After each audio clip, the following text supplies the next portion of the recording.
They're peaceful and fine. When you look at the politically radicalized, when you ask them, what do they fear most? They say Western domination and occupation.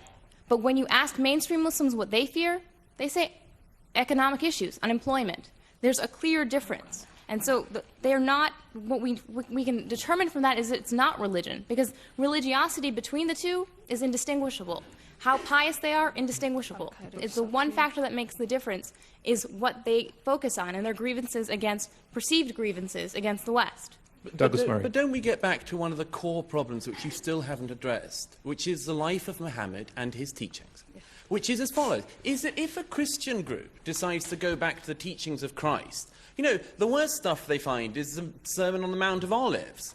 They can find one verse where Jesus is said, I think the Gospel of St. Matthew, to have said, I come not to bring peace but a sword. But the rest of it is all love thy neighbour and all that sort of stuff. If you're a Christian group looking to go back to the sources of Christianity, you just find a lot of, well, hippie stuff for a lot of modern people.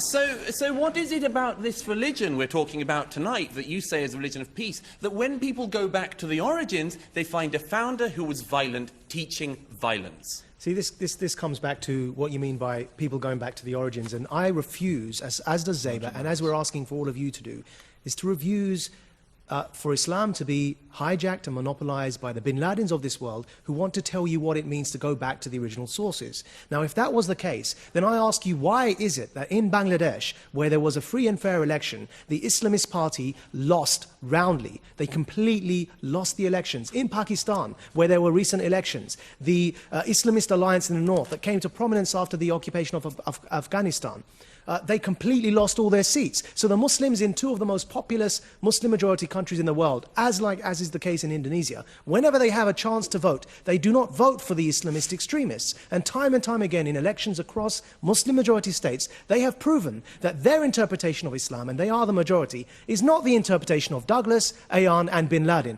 Now, I don't want to be in that camp. All right. I want to...